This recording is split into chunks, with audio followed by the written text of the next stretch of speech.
নমস্কার, আমি পার্থরাজ মিশ্র, শিক্ষক অমরশ্রী রঘুনাথ হাই স্কুল। আপনাদের সবাইকে আজ আরও একবার অ্যারাইজ অ্যান্ড অ্যাওয়েকের ক্লাসরুমে স্বাগত জানাই। আমি আজকে প্রথাগতভাবে সিলেবাসের অন্তর্গত যে ক্লাসগুলো করি, আজকে কিন্তু সেরকম কোনো ক্লাস করব না।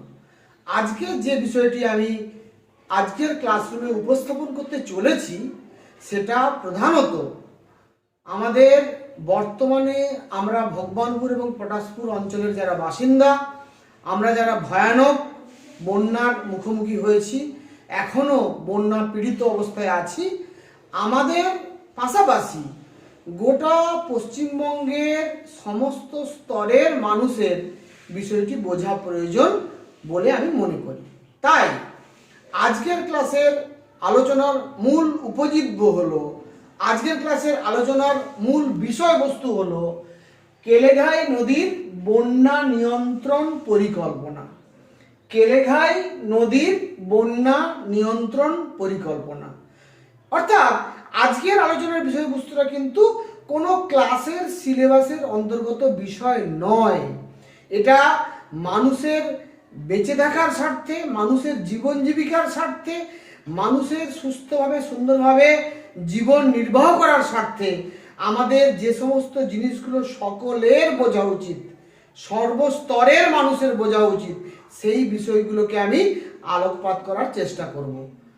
আপনাদের অত্যন্ত বিনম্রভাবে বলি যে আমি কিন্তু আজকে যে ক্লাসটা উপস্থাপন করতে চলেছি, আমি একজন ভূগোল বিষয়ের একজন সাধারণ ছাত্র হিসাবে আমি ভূগোল বিষয়টা যতটুকু উপলব্ধি করতে পেরেছি, যতটুকু অনুধাবন করতে পেরেছি, সেই উপলব্ধি এবং অনুধাবনকে কাজে লাগিয়ে মানুষের কাছে আমি বিষয়গুলো উপস্থাপন করতে চাইছি, তুলে ধরতে চাইছি, যাতে করে আমরা যেখানে যেখানে সজ্ঞানে বা অজ্ঞানে ভুলগুলো করে চলেছি, সেই ভুলগুলো যদি সংশোধন না করা যায়, তাহলে আগামী দিনে কিন্তু আরো ভয়াবহ বিভিন্ন প্রকার প্রাকৃতিক দুর্যোগ আমাদের জন্য অপেক্ষা করছে। এই প্রাকৃতিক দুর্যোগ থেকে নিজেদের বাঁচানোর স্বার্থে আজকে আমার এই ক্লাসটা করার পরিকল্পনা। তাহলে আজকের ক্লাসের মূল আলোচনার বিষয়বস্তু কি? কেলেঘাই নদীর বন্যা নিয়ন্ত্রণ পরিকল্পনা। এখন বিষয়টা হচ্ছে, বন্যা শুধুমাত্র কেলেঘাই নদীতেই হয়, আর কোথাও হয় না এমনটা কিন্তু নয়। গোটা পশ্চিমবঙ্গ একটি নদীমাতৃক রাজ্য। পশ্চিমবঙ্গে প্রচুর নদ নদী আছে। পশ্চিমবঙ্গের 23টি জেলাতে প্রায় প্রত্যেকটি জেলাতেই কম বেশি আমরা জলোচ্ছ্বাস, বন্যা বা বন্যার মতো পরিস্থিতি আমরা দেখতে পাই। তাহলে আমরা আজকে আলোচনাটাকে সীমাবদ্ধ রাখবো কেলেঘাই নদীর মধ্যে, কিন্তু কেলেঘাই নদীর বন্যা পরিকল্পনাটা বুঝতে গেলে আমাদের সামগ্রিকভাবে পশ্চিমবঙ্গের ভৌগোলিক অবস্থা, পশ্চিমবঙ্গের নদী ব্যবস্থা, পূর্ব মেদিনীপুর জেলার নদী ব্যবস্থা, কেলেঘাই যে অববাহিকা, সেই অববাহিকার ভৌগোলিক অবস্থা ইত্যাদি বিভিন্ন ভৌগোলিক বিষয়গুলোকেও আমাদেরকে একটুখানি বুঝে নিতে হবে। তাহলেই কিন্তু আমরা বিষয়টা ভালো করে উপলব্ধি করতে পারবো। আমার আজকের এই ক্লাসটা করার পেছনে মূল যে কারণ, সেটা হচ্ছে যতদিন আমরা বন্যা পীড়িত অবস্থায় দিন যাপন করছি অত্যন্ত কষ্টের মধ্যে, সেখানে কিন্তু বারবার রাস্তাঘাটে, দোকানে, বাজারে যে প্রশ্নের সম্মুখীন আমাকে হতে হচ্ছে, সেই প্রশ্নটা হচ্ছে যে স্যার, এই বন্যাটা কি প্রাকৃতিক বিপর্যয়, না এই বন্যাটা মনুষ্য সৃষ্ট বিপর্যয়? এ বন্যার জন্য দায়ী কে বা কারা? এ বন্যার জন্য সরকার দায়ী, না এ বন্যার জন্য জনগণ দায়ী? এ বন্যার জন্য পঞ্চায়েত ব্যবস্থার অন্তর্গত বিভিন্ন মানুষ, দুর্নীতি করার মানুষ দায়ী, না এই বন্যার জন্য সাধারণ মানুষ দায়ী? বন্যাতে তো আমরা সবাই ভুগছি। তাহলে বিষয়টাকে যদি আমাদের বুঝতে হয়, তাহলে একটু ব্রড স্পেকট্রামে বুঝতে হবে। একটু যদি আমরা ডিপলি ব্যাপারটাকে ভাবি, যদি ডিপলি চিন্তা করি, তাহলেই বিষয়টা আমাদের কাছে স্পষ্ট হবে। সেই জন্য আজকের ক্লাসটা করার উদ্যোগ নিয়েছি। এই বন্যা নিয়ন্ত্রণ পরিকল্পনাটাকে বুঝতে গেলে আজকের ক্লাসের কাম্য শিখন উদ্দেশ্যগুলোকে আমাদের বুঝে নিতে হবে। অর্থাৎ এই বিষয়গুলোই কিন্তু এই বন্যা নিয়ন্ত্রণ পরিকল্পনার সঙ্গে অত্যন্ত নিবিড়ভাবে সংযুক্ত। কোনো বিষয়টাকে বাদ দিলে কিন্তু চলবে না। সেটা কি? প্রথম হচ্ছে পশ্চিমবঙ্গের ভৌগোলিক অবস্থান এবং পশ্চিমবঙ্গের নদী ব্যবস্থা। দ্বিতীয় বিষয় হচ্ছে পূর্ব মেদিনীপুর জেলার নদী ব্যবস্থা। 3 নম্বর বিষয় হচ্ছে কেলেঘাই অববাহিকার ভৌগোলিক অবস্থা। 4 নম্বর বিষয় হচ্ছে পশ্চিমবঙ্গ তথা পূর্ব মেদিনীপুর জেলার জনবিস্ফোরণ। 5ম বিষয় প্রশাসনের সর্বনিম্ন স্তরগুলিতে চরম দুর্নীতি। 6ষ্ঠ বিষয় গ্রামীণ উচ্চ মধ্যবিত্ত প্রভাবশালী ব্যক্তিদের ব্যক্তি স্বার্থ চরিতার্থ করার মানসিকতা। 7ম বিষয় সাধারণ নিম্নবিত্ত মানুষদের ভোট ব্যাংক হিসাবে ব্যবহার করার প্রবণতা রাজনৈতিক দলগুলিকে। 8মত স্বাধীনতার পূর্ববর্তী ভুল পরিকল্পনা। স্বাধীনতার পূর্ববর্তী ভুল পরিকল্পনা very very very very important, যেটাকে বর্তমানে সংশোধন করে নতুন বিজ্ঞানসম্মত পরিকল্পনা রচনা করা প্রয়োজন।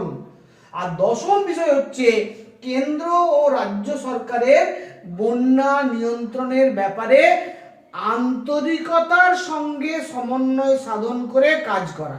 আমি আবারও বলছি, কেন্দ্র এবং রাজ্য সরকারের মধ্যে বিভিন্ন প্রকার প্রাকৃতিক দুর্যোগ সহ বন্যা নিয়ন্ত্রণে আন্তরিকতার সঙ্গে সমন্বয় সাধন করে কাজ করা। এই প্রত্যেকটি বিষয় কিন্তু বন্যা নিয়ন্ত্রণ পরিকল্পনার সঙ্গে অত্যন্ত সংযুক্ত, অত্যন্ত গুরুত্বপূর্ণ বিষয়। এই বিষয়টা আলোচনা শুরু করি। এবারে এক এক করে আমি যদি পয়েন্ট ওয়াইজ আলোচনা করি, প্রথমে আলোচনা করি পশ্চিমবঙ্গের ভৌগোলিক অবস্থান এবং পশ্চিমবঙ্গের নদী ব্যবস্থা। আমরা সবাই জানি আমাদের সামনে এখানে পশ্চিমবঙ্গের একটি মানচিত্র আছে। এই মানচিত্র দিকে তাকালে বুঝতে পারবো এটা পশ্চিমবঙ্গের মানচিত্র আমরা দেখতে পাচ্ছি। এই পশ্চিমবঙ্গকে আমরা ভূপ্রাকৃতিক বৈচিত্র্য অনুযায়ী প্রধানত 3 ভাগে ভাগ করতে পারি। ক ভাগে ভাগ করতে পারি? 3 ভাগে ভাগ করতে পারি। একটা হচ্ছে উত্তরের পার্বত্য অঞ্চল, মূলত দার্জিলিং জেলা শিলিগুড়ি মহকুমা বাদে যে অংশটা আছে, আর জলপাইগুড়ি এবং কোচবিহারের উত্তর অংশে কিছুটা জায়গা, এটাকে বলছি আমরা উত্তরের পার্বত্য অঞ্চল। 2 নম্বর বিষয় প্রধান ভাগটা বলছি আমি, আরো আমরা অনেকগুলো সাব ডিভিশনে ভাগ করতে পারি, সেটা আমি আজকের ক্লাসে আলোচনা করব না বা আজকে আলোচনা যাব না। তাহলে প্রধান হচ্ছে উত্তরের পার্বত্য অঞ্চল, 2 নম্বর হচ্ছে পশ্চিম দিকের মালভূমি অঞ্চল, বাঁকুড়া, পুরুলিয়া, ঝাড়গ্রাম, পশ্চিম মেদিনীপুর জেলা জুড়ে যে আমাদের পশ্চিমের মালভূমি অঞ্চল আছে, আর বাকি পুরো এলাকাটাকে আমরা বলছি নদী বিধৌত সমভূমি অঞ্চল। নদী বিধৌত সমভূমি অঞ্চল, এই সমভূমি যে অঞ্চল, এই সমভূমি অঞ্চলটা এটাকে আমরা প্রধানত 2 ভাগে ভাগ করতে পারি।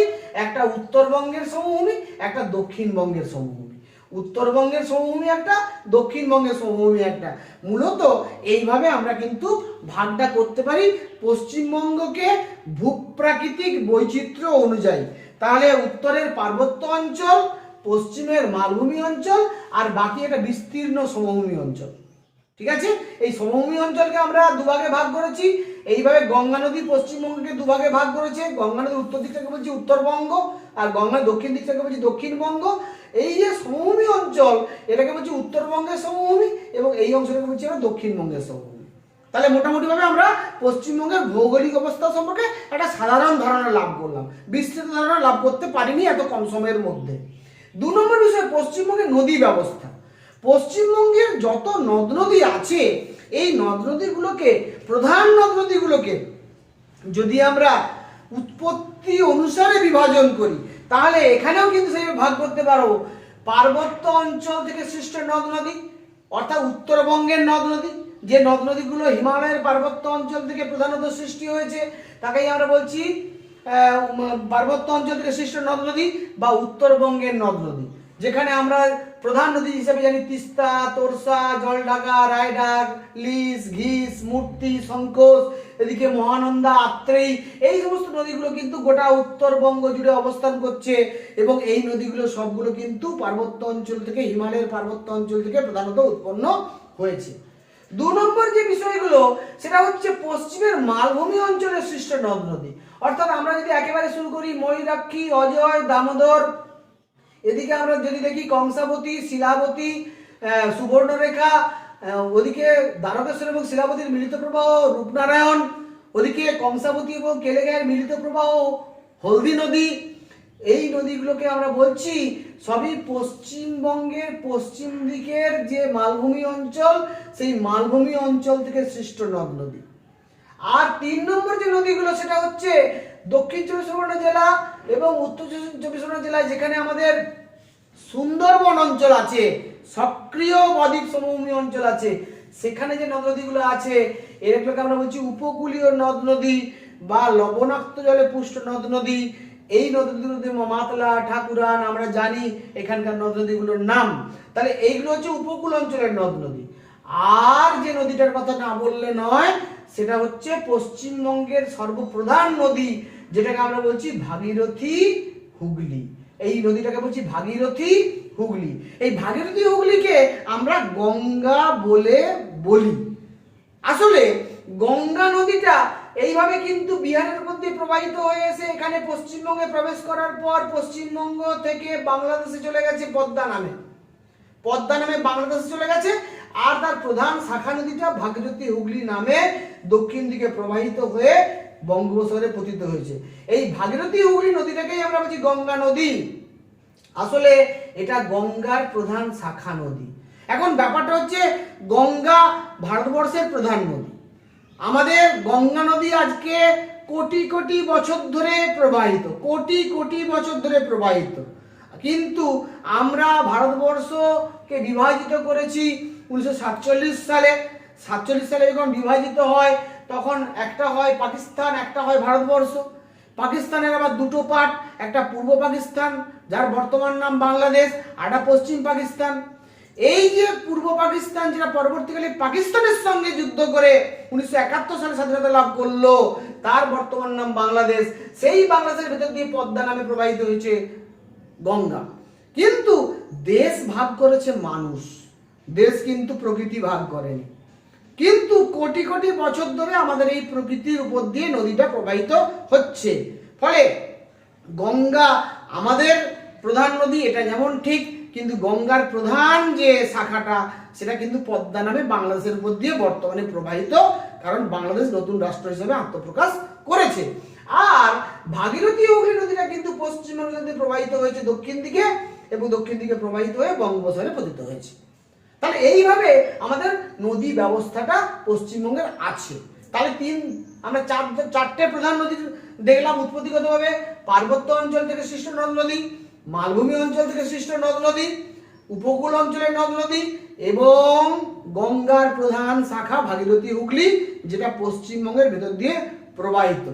আর গঙ্গা নদী পশ্চিমবঙ্গকে দুভাগে ভাগ করেছে, উত্তরবঙ্গ এবং দক্ষিণবঙ্গ। তাহলে প্রথম পয়েন্টটা আমরা বুঝলাম নিশ্চিতভাবে সংক্ষেপে। দ্বিতীয় বিষয়, পূর্ব মেদিনীপুর জেলার নদী ব্যবস্থা। আমরা যারা কেলেঘাই নদীর বন্যা নিয়ন্ত্রণ পরিকল্পনা করতে বসেছি, আমাদের কিন্তু পূর্ব মেদিনীপুর জেলার বাসিন্দা। আমরা পূর্ব মেদিনীপুর জেলার সম্পর্কে একটু ধারণা আমাদের লাভ করতে হবে। এইটা হচ্ছে পূর্ব মেদিনীপুর জেলা। আমরা দেখতে পাচ্ছি এখানে বাউন্ডারি দেওয়া আছে, এটা হচ্ছে একেবারে উপকূলীয় অঞ্চলে অবস্থিত। এই পূর্ব মেদিনীপুর জেলার উপর দিয়ে আমরা দেখতে পাচ্ছি এখানে এই নদীটা হচ্ছে কিন্তু রূপনারায়ণ। আমরা জানি একেবারে উত্তর দিকে কোলাঘাট আছে, এই কোলাঘাটের উপর দিয়ে রূপনারায়ণ নদী প্রবাহিত হয়েছে। রূপনারায়ণ নদী প্রবাহিত হওয়ার পর রূপনারায়ণ গেঁওখালির কাছে ভাগীরথী হুগলির সঙ্গে মিলিত হয়েছে, আমরা সবাই জানি। এই নদীটা আসছে ভাগীরথী হুগলি, এইখানে গেঁওখালির কাছে রূপনারায়ণ গঙ্গার সঙ্গে মিলিত হয়েছে। তার একটু উত্তর দিকে দামোদর নদী মিলিত হয়েছে উত্তর চব্বিশ পরগনা জেলার সরিষার কাছে, দক্ষিণ চব্বিশ পরগনা জেলার সরিষার কাছে, উত্তর চব্বিশ পরগনা নয়, ভুল বললাম, সরিষার কাছে দামোদর মিলিত হয়েছে। তাহলে দামোদর, রূপনারায়ণ এবং ভাগীরথী হুগলি এটা মিলিত হয়েছে গেঁওখালির নিকটবর্তী স্থানে। ঠিক আছে, এরপরে আমি যদি চলে আসি পূর্ব মেদিনীপুরে আর কি কি প্রধান নদী আছে। এখানে রসলপুর নদী একটি আছে, যেটা পূর্ব মেদিনীপুরের একটা অত্যন্ত গুরুত্বপূর্ণ নদী আমরা বলতে পারি। পূর্ব মেদিনীপুরের মধ্যে প্রবাহিত হয়েছে কংসাবতী নদী, পূর্ব মেদিনীপুরের উপর দিয়ে প্রবাহিত হয়েছে কেলেঘাই নদী। তাহলে কংসাবতী নদী, কেলেঘাই নদী, রূপনারায়ণ নদী এবং রসলপুর নদী, এই নদীগুলোকে আমরা পূর্ব মেদিনীপুরের প্রধান নদী বলে বলতে পারি। ঠিক আছে, এছাড়াও আরো কিন্তু বেশ কিছু উপনদী আছে এই নদীগুলোর, এটা কিন্তু তাদেরও গুরুত্ব কিন্তু কোনো অংশে কম নয়। এটা পূর্ব মেদিনীপুর জেলা। তাহলে আমাদের নেক্সট জানতে হবে, তাহলে পূর্ব মেদিনীপুর জেলার এই যে নদী ব্যবস্থা, সেখানে কংসাবতীর নাম এলো, সেখানে আমরা দেখতে পেলাম কেলেঘাইয়ের নাম এলো, সেখানে রসলপুরের নাম এলো, সেখানে রূপনারায়ণের নাম এলো। এই নদীগুলোর নাম কিন্তু আমরা পূর্ব মেদিনীপুর জেলার ক্ষেত্রে পেলাম। এবং এই কংসাবতী নদীটা কোথায় উৎপন্ন হয়েছে, কিভাবে প্রবাহিত হয়েছে, তার পুরো প্রবাহপত্র আমাদের বুঝতে হবে। আবার কেলেঘাই নদী কোথায় উৎপন্ন হয়েছে, কিভাবে প্রবাহিত হয়েছে, তা সেটাও কিন্তু আমাদের বুঝতে হবে। আমি ধাপে ধাপে আলোচনায় আসছি। যদি আমরা একটু মানচিত্রটা দেখে নিই, তাহলে এটা হচ্ছে কংসাবতী নদীর উৎসস্থল। একেবারে পশ্চিমবঙ্গের পশ্চিম প্রান্তে পুরুলিয়া জেলার ঝালদা 2 নম্বর ব্লকে, এইখানে কিন্তু ছোটনাগপুর মালভূমি অংশে ঝালদা 2 নম্বর ব্লকে কংসাবতী নদী উৎপন্ন হয়েছে। দুটো ক্ষুদ্র জলধারা একসঙ্গে মিলিত হয়ে কংসাবতী নাম ধারণ করেছে। এই নদীটা ক্রমশ দক্ষিণ পূর্ব দিকে পুরো পুরুলিয়া জেলার উপর দিয়ে প্রবাহিত হয়েছে। যেভাবে আমি লাঠিটাকে নিয়ে যাচ্ছি তোমরা ভালো করে দেখো, আপনারা ভালো করে দেখুন। এবং এটা কিন্তু একেবারে পুরুলিয়া এবং বাঁকুড়ার সীমান্তে এখানে কুমারী নদীর সঙ্গে মিলিত হয়েছে কংসাবতীর একটি উপনদী। এই কংসাবতী এবং কুমারী নদীর মিলনস্থলে মুকুটমণিপুর বলে যে জায়গাটা আছে, সেখানে কংসাবতী ড্যাম বা কংসাবতী ব্যারেজ আছে।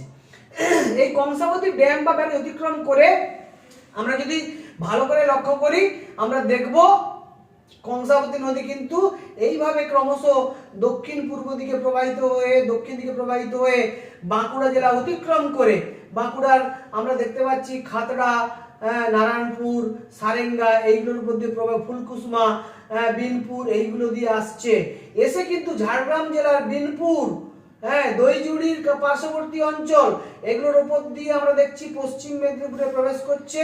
পশ্চিম মেদিনীপুরে মেদিনীপুর শহর, খড়গপুর শহর হয়ে আমরা দেখছি এটা পাঁশকুড়ার দিকে যাচ্ছে। এবং পাঁশকুড়া থেকে আমরা দেখতে পাচ্ছি যে ক্রমশ দক্ষিণ দিকে প্রবাহিত হয়ে এইভাবে এসে এটা কিন্তু হলদি নাম ধারণ করছে। এই হলদি নাম ধারণ করছে কখন না, এখানে কেলেঘাই নদীর যদি উৎসটা দেখি আমরা, এইটা হচ্ছে কেলেঘাই নদী। ভালো করে খেয়াল করলে বুঝতে পারবে এই নদীটা হচ্ছে কেলেঘাই নদী।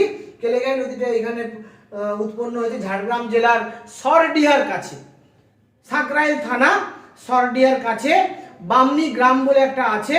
সেই বামনি গ্রামে দুধকুন্ডি মৌজা, সেখানে চিরন্তনী ঊর্ধ্বমুখী মিষ্টি জলের প্রবাহ একটা বেরিয়ে আসছে। একেবারে লোধাশুলির পার্শ্ববর্তী অঞ্চল, গুপ্তমণি যে মন্দির আছে, সেই মন্দির থেকে 2-3 কিলোমিটার দূরে ওখানে কিন্তু একটা প্রস্রবণ আছে। সেই প্রস্রবণ থেকে কিন্তু কেলেঘাই নদী উৎপন্ন হয়েছে। উৎপন্ন হয়ে ক্রমশ পূর্ব দিকে প্রবাহিত হয়ে কেলেঘাই নদী কিন্তু পরবর্তীকালে কংসাবতীর সঙ্গে মিলিত হয়েছে। প্রবাহ পথে কেলেঘাই ঝাড়গ্রাম জেলার আমরা জানি সাকরাইল থানা, তারপরে আমরা বলতে পারি কেশিয়াড়ি, পশ্চিম মেদিনীপুর জেলার খড়গপুর, কেশিয়াড়ি, নারায়ণগড়, এই থানাগুলোর ভেতর দিয়ে, এবং পূর্ব মেদিনীপুর জেলার সবং, পটাশপুর, ভগবানপুর, ময়না, এর ভেতর দিয়ে কেলেঘাই নদী প্রবাহিত হয়ে কেলেঘাই নদী ঢেউ ভাঙা ট্যাংরাখালির কাছে কংসাবতীর সঙ্গে মিলিত হয়েছে। মিলিত হওয়ার পরে এর নাম হয়েছে হলদি নদী। এই হলদি নদী নরঘাটের ব্রিজ যেখানে আছে, হলদি নদীর উপর দিয়ে নরঘাটের ব্রিজ আছে, সেই হলদি নদী কিন্তু হলদিয়ার কাছে গিয়ে আমাদের হুগলি নদীর সঙ্গে মিলিত হয়েছে। এই হলদি নদীর মোহনাতে হলদিয়া শহরটা অবস্থিত। তাহলে মোটামুটি ভাবে আমরা কংসাবতী এবং কেলেঘাইয়ের প্রবাহপত্রা বুঝতে পারলাম। এই কংসাবতী এবং কেলেঘাই এর মিলিত প্রবাহের নাম হচ্ছে হলদি। এই হলদি নদীর মোহনাতে যে শহরটা আছে তার নাম হলদিয়া। এই হলদি নদীটাও কিন্তু ভাগীরথী হুগলির মোহনাতে গিয়ে পতিত হয়েছে। রূপনারায়ণ যেমন গেঁওখালির কাছে পতিত হয়েছে, হলদিয়ার কাছে পতিত হয়েছে এই আমাদের হলদি নদী, যেটা অ্যাকচুয়ালি কংসাবতী এবং কেলেঘাই নদীর মিলিত প্রবাহ। একইভাবে এখানে দ্বারকেশ্বর নদী প্রবাহিত হয়ে গেছে, আবার শিলাবতী নদী প্রবাহিত হয়ে গেছে। দ্বারকেশ্বর এবং শিলাবতী মিলিত হয়ে এরাও কিন্তু নাম হয়েছে রূপনারায়ণ। তাহলে দ্বারকেশ্বর এবং শিলাবতী নদীর মিলিত প্রবাহের নাম রূপনারায়ণ। তাহলে আমরা যদি দেখি একেবারে পশ্চিম অংশে বীরভূম জেলার ময়ূরাক্ষী, তারপরে অজয়, দামোদর, দ্বারকেশ্বর, শিলাবতী, যার মিলিত প্রবাহের নাম রূপনারায়ণ, কংসাবতী, সুবর্ণরেখা, এগুলো সব কিন্তু পশ্চিমের মালভূমি অঞ্চলের থেকে সৃষ্ট নদী এবং এই নদীগুলো সবই বর্ষার জলে পুষ্ট নদী। এটা কিন্তু খুব গুরুত্বপূর্ণ বিষয়। এই নদীগুলো কিন্তু বর্ষার পরে শীতকালে নদীগুলোতে জল প্রায় থাকে না বললেই চলে। বর্ষার সময় নদীগুলো ভয়ঙ্কর রূপ ধারণ করে, শীতকালে কিন্তু একেবারে শুকনো থাকে, প্রায় বিভিন্ন জায়গায় হেঁটে পারাপার করা সম্ভব। আবার হিমালয়ের পার্বত্য অঞ্চলের সৃষ্ট নদীগুলো এগুলো কিন্তু বর্ষার জলে যেমন পুষ্ট, পাশাপাশি কিন্তু বরফ গলা জলেও পুষ্ট। আবার উপকূল অঞ্চলের যে নদীগুলো, এই নদীগুলো আমরা বলছি নোনা জলে, সমুদ্র লবণাক্ত জলে পুষ্ট নদী, এই নদীগুলো কিন্তু আবার জোয়ার ভাটার জলে পুষ্ট। ঠিক আছে, তাহলে এই নদীগুলো প্রতি বছরই বর্ষাকালে প্রায় বন্যা সৃষ্টি করে। যেই নদীগুলো পশ্চিম দিকের মালভূমি অঞ্চল থেকে সৃষ্টি হয়েছে, ছোটনাগপুর মালভূমি অঞ্চল থেকে সৃষ্টি হয়েছে, এইটা কিন্তু একটা গুরুত্বপূর্ণ বিষয়। এবারে কেন এখানে ঘটনাটা ঘটে না, আমরা দেখি বর্ষাকালে আমরা যে মৌসুমী জলবায়ু অঞ্চলের অন্তর্গত মানুষ, আমাদের পশ্চিমবঙ্গটা মৌসুমী জলবায়ু অঞ্চলের অন্তর্গত, স্বাভাবিকভাবে এখানে কিন্তু গ্রীষ্মকালে উষ্ণ এবং আর্দ্র জলবায়ু আমরা দেখি এবং আমরা দেখি জুন থেকে অক্টোবর মাস পর্যন্ত পুরোপুরি বর্ষাকাল। জুন থেকে সেপ্টেম্বর পর্যন্ত বলা হলেও এখন তো অক্টোবর মাস পর্যন্ত বর্ষা চলছে এবং এই বর্ষার সময় কিন্তু বঙ্গোপসাগরে বারবার নিম্নচাপ সৃষ্টি হয়। আর এই নিম্নচাপ সৃষ্টির ফলে কিন্তু অল্প কয়েকদিনের মধ্যে প্রচুর বৃষ্টিপাত সংঘটিত হতে দেখা যায়। এই যে নিম্নচাপের প্রভাবে বারবার নিম্নচাপ বঙ্গোপসাগরের সৃষ্টি হয়, আর এই নিম্নচাপগুলো ম্যাক্সিমাম ক্ষেত্রে কিন্তু আমরা দেখেছি যে সবাই কিন্তু পশ্চিমবঙ্গের দিকে অথবা উড়িষ্যার দিকে এগিয়ে আসে। ম্যাক্সিমাম নিম্নচাপকে আমরা দেখেছি পশ্চিমবঙ্গ অথবা উড়িষ্যার দিকে এগিয়ে আসতে। তার ফলে হয় বিশাল বিশাল বড় বড় ঝড় বা সাইক্লোন সৃষ্টি হয়, তার পাশাপাশি প্রচুর বৃষ্টি হয়। আবার কখনো কখনো যদি সাইক্লোন সৃষ্টি নাও হয়, তখন শুধুমাত্র কিন্তু একটানা তীব্র বৃষ্টিপাত সংঘটিত হয়। এইরকম যখন একটানা তীব্র বৃষ্টিপাত সংঘটিত হয়, তখন যদি কোনো কারণে ভরা কোটাল চলে, অর্থাৎ অমাবস্যা বা পূর্ণিমা আসে, সেই অমাবস্যা বা পূর্ণিমা আসার ফলে কিন্তু একদিকে সমুদ্রের জল এই হুগলি নদীর মোহনা দিয়ে ভেতরে ঢোকার চেষ্টা করে, জোয়ার ভাটার ফলে প্রবল জোয়ারের প্রভাবে ভেতর দিকে ঢোকার চেষ্টা করে। আবার অপরদিকে বৃষ্টির জল কিন্তু ঝাড়খণ্ড, যখন নিম্নচাপটা ক্রমশ উপকূল অতিক্রম করে ঝাড়খণ্ড বিহারের দিকে চলে যায়, ঝাড়খণ্ড বিহারে যে বৃষ্টিপাত হয়, পশ্চিমের মালভূমি অঞ্চলে যে বৃষ্টিপাত হয়, সেই বৃষ্টির জলটা গড়িয়ে কিন্তু এই নদীগুলোর মাধ্যমে নিচে নামে। ফলে একদিকে নদীর জলটা সমুদ্রে মিশতে পারছে না, অপরদিকে অল্প সময় বেশি বৃষ্টিপাত হচ্ছে। এর ফলে কিন্তু একটা ভয়ানক বন্যা পরিস্থিতির সৃষ্টি হয়। এই বন্যার জন্য শুধুমাত্র প্রকৃতিকে আমরা দায়ী করতে পারি না, আবার শুধুমাত্র মানুষকেও আমরা দায়ী করতে পারি না। এই বন্যা সৃষ্টির পেছনে কিন্তু প্রকৃতির যেমন দায় আছে, আবার মানুষেরও তেমন দায় আছে। প্রকৃতি যেমন কিছু বিপদ ঘটায়, আবার প্রকৃতি কিন্তু আমাদের সেই বিপদের কিছু উপকারিতাও আমরা দেখতে পাই। যেমন বন্যা যদি হয়, তার ফলে কিন্তু আমরা দেখি মাটির উর্বরতা বাড়ে, মাটির উর্বরতা বাড়লে কৃষিকার্য ভালো হয়, কৃষিকার্য ভালো হলে আমাদের কৃষকদের আর্থিক অবস্থার উন্নতি ঘটে এবং আমরা কিন্তু লক্ষ্য করি যে আমাদের কৃষি উৎপাদন বৃদ্ধি পায়, ফলে খাদ্য সুনিশ্চিতকরণ হতেও সুবিধা লাভ করে। এটা বন্যার কিছুটা সুফল। আর বন্যার কুফলটা কিন্তু মারাত্মক। আমি সুফলটা আগে বললাম বটে, কুফলটা কিন্তু মারাত্মক। এই দীর্ঘস্থায়ী বন্যার ফলে যে ব্যাপক পরিমাণে সম্পদহানি ঘটে, যে ব্যাপক পরিমাণে ঘরবাড়ির ক্ষতি হয়, গৃহপালিত পশুর ক্ষয়ক্ষতি হয়, চাষবাসের ক্ষয়ক্ষতি হয়, মানুষের আর্থিক ক্ষয়ক্ষতি হয়, অসুখ বিসুখের ফলে মানুষের যে বিপত্তি ঘটে, মানুষের যে জলযন্ত্রণার বিপত্তি, খাদ্যের সংকট, বিভিন্ন প্রকার জলবাহিত রোগ, মশাবাহিত রোগের উপদ্রব, এর ফলে কিন্তু মানুষের যে ব্যাপক ক্ষতি সাধন হয়, তাকে অঙ্ক কষে হিসাব করা মুশকিল। যাই হোক, তাহলে প্রকৃতি কিন্তু বন্যা ঘটালেও এই বন্যাটা শুধুমাত্র প্রকৃতি একা দায়ী নয়, এই বন্যার পেছনে মানুষেরও একটা বিরাট গুরুত্বপূর্ণ ভূমিকা আছে। কি ভূমিকা আছে মানুষের? না, যত পৃথিবীতে জনসংখ্যা বাড়ছে, যত ভারতবর্ষে জনসংখ্যা বাড়ছে, যত পশ্চিমবঙ্গে জনসংখ্যা বাড়ছে, যত পূর্ব মেদিনীপুর জেলায় জনসংখ্যা বাড়ছে, তত কিন্তু প্রকৃতির উপরে চাপ বাড়ছে, কৃষি জমির উপরে চাপ বাড়ছে, খাদ্য উৎপাদনের জন্য আমাদের চাপ বাড়ছে। তার ফলে কিন্তু মাটি দূষণ ঘটছে, জল দূষণ ঘটছে, বায়ু দূষণ ঘটছে। আর এই মাটি দূষণ, জল দূষণ, বায়ু দূষণের ফলে ঘুরপথে কিন্তু পরিবেশ দূষণ ঘটছে সামগ্রিকভাবে। এই পরিবেশ দূষণের ফলে আমরা দেখতে পাচ্ছি ব্যাপক পরিমাণ মানুষের যে ব্যাপক বিদ্যুতের চাহিদা, সেই বিদ্যুতের চাহিদা ফুলফিল করার জন্য তাপবিদ্যুতের উৎপাদন।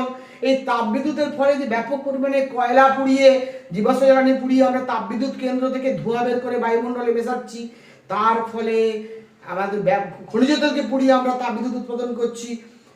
গাড়ি ঘোড়া চলছে, অসংখ্য কোটি কোটি গাড়ি ঘোড়া ব্যবহৃত হচ্ছে, সেখানেও জীবাশ্ম জ্বালানি ব্যবহার হচ্ছে, সেখানেও কিন্তু carbon dioxide, carbon monoxide, sulphur dioxide, chlorofluorocarbon ইত্যাদি বিভিন্ন গ্রিনহাউস গ্যাস বায়ুমণ্ডলে মিশছে। ফলে একদিকে তাপবিদ্যুতের ফলে গ্রিনহাউস গ্যাস, অপরদিকে ইট ভাটা টালিভাটার সভ্যতার নগরায়নের ফলে গ্রিনহাউস গ্যাসের উৎপাদন বৃদ্ধি এবং বায়ুমণ্ডলে মেশা। আবার অপরদিকে মাটি দূষণ, জল দূষণ, বায়ু দূষণ ইত্যাদির মাধ্যমে সামগ্রিকভাবে কিন্তু পৃথিবীর গড় তাপমাত্রা বাড়ছে, গ্লোবাল ওয়ার্মিং ঘটছে। আর এই গ্লোবাল ওয়ার্মিং এর প্রভাবে কিন্তু আমরা দেখতে পাচ্ছি প্রাকৃতিক দুর্যোগগুলোর তীব্রতাও বাড়ছে। হয় প্রচণ্ড বৃষ্টি, অতিবৃষ্টি, নতুবা অনাবৃষ্টি। এই অতিবৃষ্টি বা অনাবৃষ্টি দুটোই কিন্তু বিপজ্জনক। অতিবৃষ্টির ফলে বন্যা এবং অনাবৃষ্টির ফলে খরা, এই দুটো ঘটনাই কিন্তু প্রতিনিয়ত ঘটতে থাকছে। ফলে কোনো প্রাকৃতিক দুর্যোগ শুধুমাত্র প্রকৃতির দ্বারা সৃষ্ট নয়, আবার কোনো প্রাকৃতিক দুর্যোগ শুধুমাত্র মানুষের দ্বারা সৃষ্ট নয়। এখানে প্রকৃতি এবং মানুষ যৌথভাবে এই দুর্যোগটা সৃষ্টিতে সাহায্য করছে। এবারে মানুষ যেহেতু শিক্ষিত, সচেতন, বুদ্ধিমান প্রাণী, তাই মানুষ এই বন্যা থেকে কি করে নিজেকে বাঁচাবে, এই বন্যা থেকে কি করে দ্রুত মুক্তি পাবে, তার জন্য মানুষকে তার প্রয়োজনীয় কতগুলো ব্যবস্থা গ্রহণ করতে হবে। সেই ব্যবস্থাগুলো যদি মানুষ গ্রহণ না করে, এজ এ হোল মানুষ বলছি, তাহলে কিন্তু এই রকম প্রাকৃতিক বিপর্যয় থেকে আমরা কোনোদিন রক্ষা পাবো না, যে যাই বক্তব্য রাখি না কেন। এবারে আমি আসছি কেলেগাই নদীর অববাহিকার ভৌগোলিক অবস্থা। কেলেগাই অববাহিকার ভৌগোলিক অবস্থাটা বুঝতে গেলে আমি তোমাদেরকে কেলেগাই নদীর মানচিত্র দেখিয়েছি। ঝাড়গ্রাম জেলার সরডিহার কাছে গুপ্তমণি যে মন্দির আছে, গুপ্ত মন্দির থেকে মণির মন্দির থেকে 2-3 কিলোমিটার দূরে দুধকুন্ডি মৌজায় বামনি গ্রামে এখানে যে চিরন্তনী জলধারাটা প্রস্রবণটা বেরিয়ে আসছে, মিষ্টি জলের প্রস্রবণ, সেখান থেকে উৎপন্ন হওয়ার পর ক্রমশ এটা কিন্তু দক্ষিণ পূর্ব দিকে প্রবাহিত হয়েছে। এখানে ঝাড়গ্রাম জেলার সাকরাইল থানা অতিক্রম করে খড়গপুর, তারপরে তোমার কেশিয়াড়ি এবং আমরা নারায়ণগড়, এই 3টে ব্লক পশ্চিম মেদিনীপুর জেলা অতিক্রম করার পর এটা কিন্তু সবং এবং পটাশপুরের ভেতর দিয়ে, একদিকে সবং একদিকে পটাশপুর, তার ভেতর দিয়ে প্রবাহিত হয়ে ক্রমশ পূর্ব দিকে এইভাবে ইউ শেপড গতিপথ নিয়ে এটা কিন্তু আমরা দেখছি বর্তমানে এইভাবে পূর্ব বাহিনী হয়ে এখানে কংসাবতী নদীর সঙ্গে মিলিত হচ্ছে এই জায়গাটায়। অর্থাৎ 4 নম্বর যে জায়গাটা, এটাকে আমরা বলছি কংসাবতী নদী, আর 5 নম্বর যে জায়গাটা, এটার নাম হচ্ছে হলদি নদী। আর এখানে এই কংসাবতীর সঙ্গে কেলেগাই যে মিলিত হয়েছে, এখন আমরা দেখতে পাচ্ছি এই জায়গাটার নাম হচ্ছে ঢেউভাঙা ট্যাংরাখানি। ঠিক আছে, এইখানে কংসাবতী এবং কেলেগাই মিলিত হয়ে এর নাম হয়েছে হলদি। এই হলদি নদী ক্রমশ আরো এগিয়ে গিয়ে এখানে হলদিয়া, এবং এইটা গিয়ে কিন্তু 6 নম্বর স্থান অর্থাৎ ভাগীরথী হুগলি নদীর মোহনাতে গিয়ে পতিত হয়েছে। এবারে যদি আমি ভালো করে কেলেগাই নদীর গতিপথটাকে লক্ষ্য করি, আজকে আমরা যে গতিপথটা দেখছি, ভেরি ইম্পর্টেন্ট এই বিষয়টা, আজকে আমরা যে গতিপথটা দেখছি এটা কিন্তু কেলেগাই নদীর আদি গতিপথ নয়, এর মধ্যেই আসল বিপদটা লুকিয়ে আছে। এই জায়গাটা সবারই ভালো করে মনে রাখা উচিত, সবারই ভালো করে বোঝা উচিত। প্রবলেমটা কোথায়? প্রবলেমটা হচ্ছে এইটা হচ্ছে 1 নম্বর জায়গাটা, এটাকে আমি প্রধান কেলেগাই নদীর উৎস বা পার্বত্য প্রবাহ হিসেবে দেখাচ্ছি। এইভাবে কেলেগাই নদী ক্রমশ এগিয়েছে, প্রথমে দক্ষিণ পূর্ব দিকে, তারপরে পূর্ব দিকে, আবার উত্তর পূর্ব দিকে প্রবাহিত হয়ে ক্রমশ পূর্ব বাহিনী হয়ে এটা কিন্তু ময়না এবং ভগবানপুরের ভেতর দিয়ে প্রবাহিত হয়ে কংসাবতীতে মিলিত হয়েছে। ঠিক আছে, কেলেগাই নদীর আসল প্রবাহটা কিন্তু 2 নম্বরটা, অর্থাৎ কেলেগাই নদী শুরু হয়েছে এখানে, অর্থাৎ ঝাড়গ্রাম জেলার সরডিয়ার কাছে দুধকুন্ডি মৌজাতে চিরন্তনী প্রবাহ যেখানে উৎপন্ন হয়েছে, এখান থেকে উৎপন্ন হওয়ার পর কেলেঘাই নদী কিন্তু এখানে এসে বাগুই তার সঙ্গে মিলিত হয়েছে। দেখতে পাচ্ছি 7 নম্বরটা হচ্ছে বাগুই।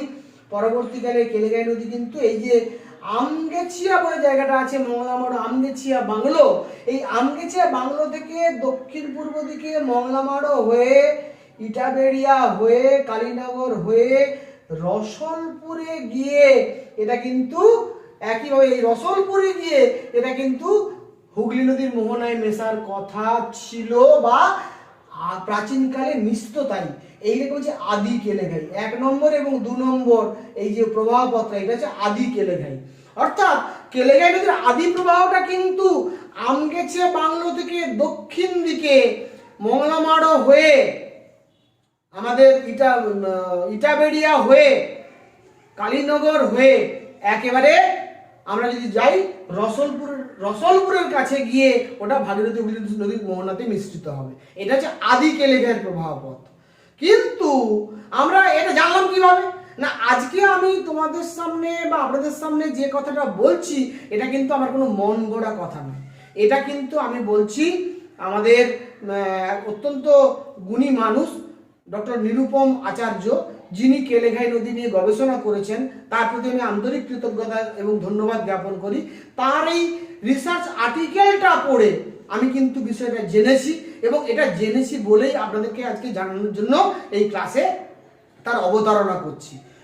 ডক্টর নিরুপম আচার্য তিনি কেলেঘাই নদীর উপরে যে কেলেঘাই নদীর বন্যা নিয়ন্ত্রণ পরিকল্পনার উপরে তিনি যে গবেষণা করেছেন, সেই গবেষণাপত্র পাঠ করে আজকে কিন্তু আমি এই ক্লাসটা করছি। তাই আজকের ক্লাসের পেছনে কিন্তু নিরুপম আচার্য বাবুর অবদান অনস্বীকার্য এবং ওনাকে আমি আন্তরিক কৃতজ্ঞতা এবং ধন্যবাদ জ্ঞাপন করি। তো এই যে আদি কেলেঘাই, এখানে যে আমগেছিয়া বাংলো, এই আমগেছিয়া বাংলো থেকে আদি কেলেঘাই নদী এটা নাকি আমরা দেখতে পাচ্ছি যে 1777 সালে যে আমাদের রেনাল্ডস ম্যাপ ভারতবর্ষের 1777 সালে, অর্থাৎ একেবারে মাত্র দেশ পরাধীন হয়েছে 1757 সালে পলাশির যুদ্ধ। 1777 সালে যে রেনাল্ডস ম্যাপ আমরা পেয়েছিলাম, সেই রেনাল্ডস ম্যাপে কিন্তু কেলেঘাই নদীর প্রবাহপত্রা কিন্তু এইটা আদি কেলেঘাইয়ের প্রবাহপত্রা 1 নম্বর এবং 2 নম্বর স্থান, যেটা মংলামাড়ার উপর দিয়ে ইটাবেড়ের ভেতর দিয়ে কালীনগর হয়ে একেবারে রসলপুরে গিয়ে মিলিত হচ্ছে ভাগীরথী হুগলি নদীর মোহনার সঙ্গে। আমরা দেখলাম এই যে আদি কেলেঘাইয়ের প্রবাহপথ আমাদের 1933 সালে যে ম্যাপ প্রকাশিত হয়েছে, 1933 সালে সার্ভেয়ার জেনারেল যিনি ছিলেন তিনি যে ম্যাপ প্রকাশ করেছেন, সেই ম্যাপেও কিন্তু আমরা আদি কেলেঘাইয়ের গতিপথটা এইভাবে পাই। পরবর্তীকালে আমরা দেখলাম কেলেঘাই নদীর এইখানে সুইস গেট, লক গেট তৈরি করা হয়েছে। লক গেট তৈরি করে কেলেঘাই নদীর আদি প্রবাহপথকে বন্ধ করে দিয়ে এইখানে কিন্তু আজকে যেটা আদি প্রবাহপথ ছিল সেটা পুরোপুরি বিস্তীর্ণ বাজার জনপদ হয়ে গেছে, আর তার কোনো চিহ্ন মাত্র নেই বললে চলে। যেটুকু চিহ্ন আছে সেটা নিতান্তই সংকীর্ণ, সেই সংকীর্ণ কিন্তু কেলেঘাইয়ের আসল চেহারা নয়। এই কেলেঘাই নদীর ভেতর দিয়ে মংলামাড় থেকে কালীনগর হয়ে রসলপুর পর্যন্ত প্রাচীনকালে ছোট ছোট জাহাজ চলতো, স্টিমার চলতো, লঞ্চ চলতো, ব্যবসা বাণিজ্য হতো। তাহলে বুঝতেই পারছি কেলেঘাই নদীর প্রবাহটা কত বিস্তৃত প্রবাহপথ ছিল। সেই বিস্তৃত প্রবাহপথটাকে আমরা বন্ধ করে দিয়ে আমগেছিয়াতে লক গেট স্থাপন করে আমরা ওই নদীটাকে ক্রমশ পূর্ব দিকে প্রবাহিত করে দিয়ে, যেখানে আমরা দেখতে পাই কেলেঘাই এবং কপালের সঙ্গে মিলিত হওয়ার পর সেটা পূর্ব দিকে প্রবাহিত হয়ে কংসাবতীর সঙ্গে মিলিত হয়ে তার হলদি নামকরণ করেছি। এই যে পূর্বমুখী প্রবাহপথ, এই পূর্বমুখী প্রবাহপথটা কিন্তু কেলেঘাইয়ের প্রাকৃতিক ঢালে অবস্থিত নয়। একটা নদী যদি তার নদী হচ্ছে প্রাকৃতিক জলধারা, তার প্রবণতা হচ্ছে সবসময় প্রকৃতির যে নিজস্ব ঢাল, সেই ঢাল অনুসারে সে প্রবাহিত হবে। যদি তাকে ঢাল অনুসারে প্রবাহিত হতে দেওয়া না হয় তাহলে কিন্তু সে মাঝে মাঝেই একটা আনইভিন আচরণ করবে।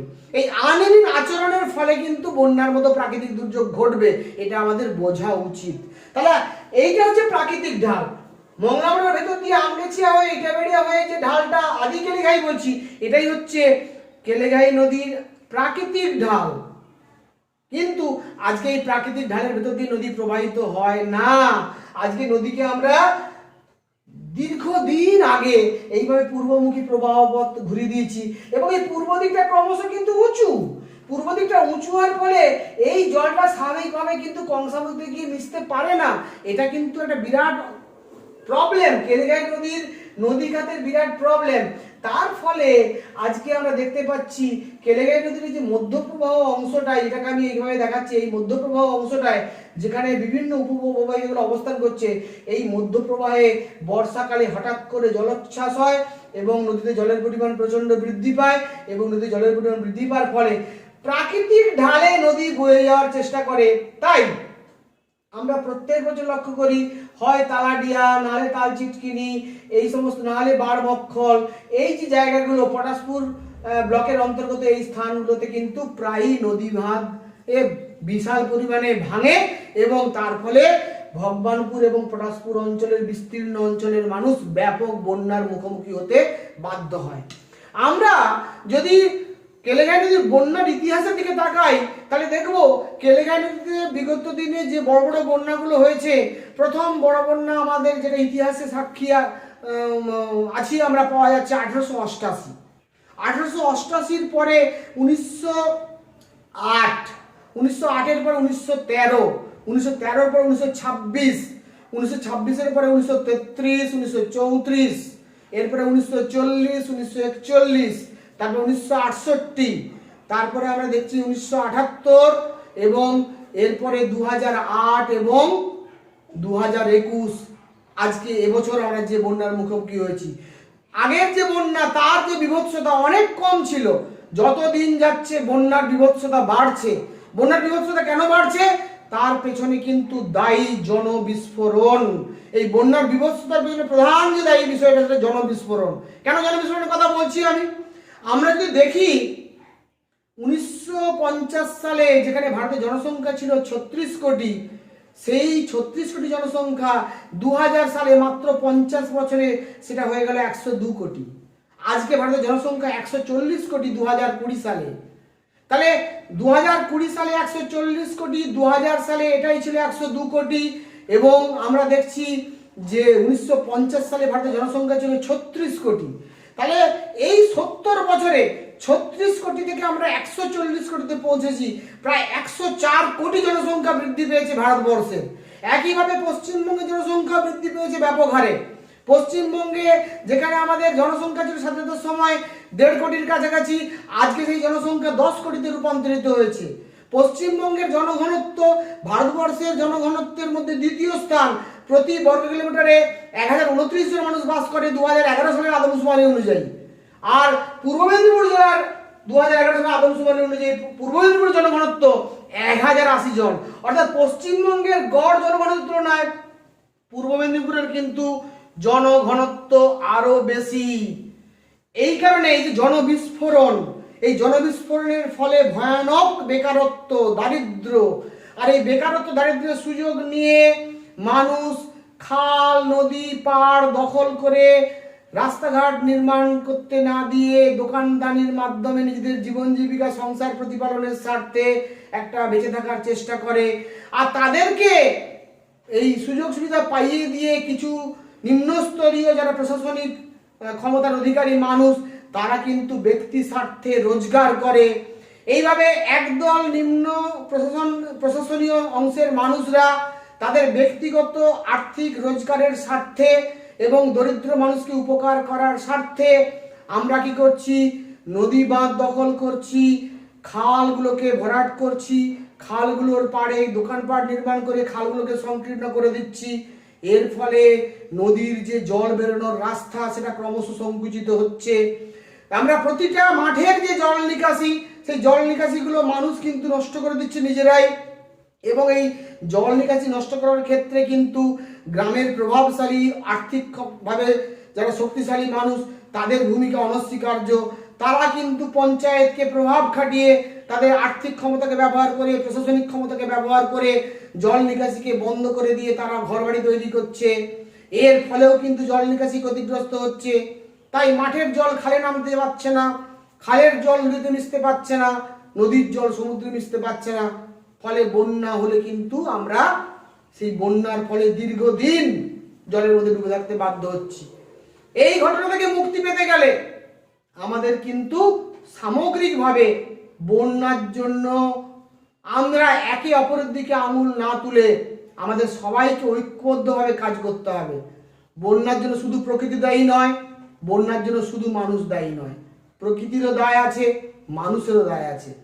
আবার এই মানুষগুলোর মধ্যে যেমন উচ্চবিত্ত মানুষ আছে, তারা ব্যক্তিগত স্বার্থে অর্থ রোজগারের জন্য অন্যায় দুর্নীতিমূলক কাজকর্মে যুক্ত হয়ে বিভিন্ন প্রকার জল নিকাশি প্রণালীগুলোকে, জল নিগম প্রণালীগুলোকে নষ্ট করছে, তাদের যেমন দায় আছে। আবার যে সমস্ত মানুষ তাদের বেকারত্বের জন্য ওই রকম দোকানদানি করে খালপাড়কে দখল করে ব্যবহার করছে, তাদেরও দায় কিন্তু আমরা অস্বীকার করতে পারি না। ফলে সব মিলিয়ে আমাদের সবাইকে কিন্তু এই ব্যাপারটা বুঝতে হবে, আমরা একে অপরের দিকে আঙুল তুলে কিন্তু বন্যার সমস্যার সমাধান করা যাবে না। জনগণ সরকারের দিকে আঙুল তুলবে, সরকার জনগণের দিকে আঙুল তুলবে, আর প্রত্যেক বছর বারবার বন্যার ফলে মানুষ বিপদগ্রস্ত হবে, এটা হতে পারে না।